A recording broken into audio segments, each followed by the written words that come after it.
अंधे का बेटा, अंधा कहा जाता है। यही वो शब्द थे जिन्होंने महाभारत की नींव रख दी।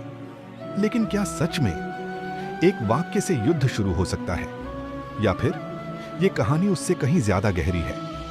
हस्तिनापुर में जब पांडवों ने खांडव वन को बसाकर इंद्रप्रस्थ बनाया, तब मयासुर ने उनके लिए एक अद्भुत महल बनाया, माया सभा।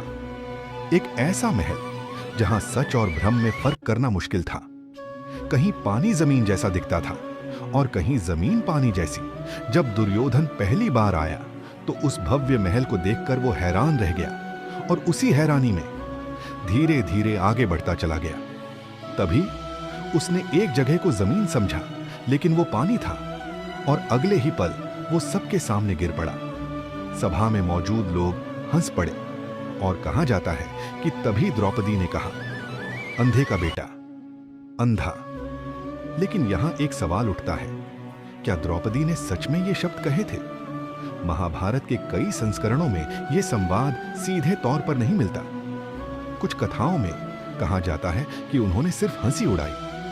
लेकिन चाहे शब्द वही हो या न हो, उस पल का असर बहुत बड़ा था, क्योंकि दुर्योधन ने इसे अपने जीवन का सबसे बड़ा अपमान मान लिया। उस दिन दुर्योधन सिर्फ गिरा नहीं था, उसका अहंकार भी टूट गया था।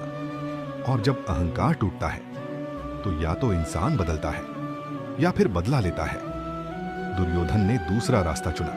उसने ठान लिया, इस अपमान का बदला जरूर लेगा।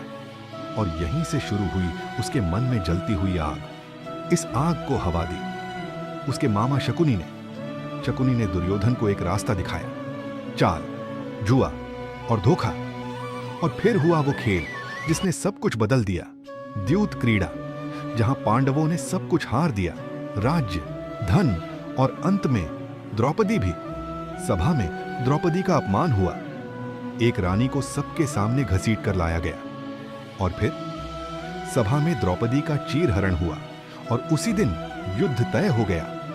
अब यह सिर्फ बदला नहीं था, यह धर्म और अधर्म की लड़ाई बन चुकी थी।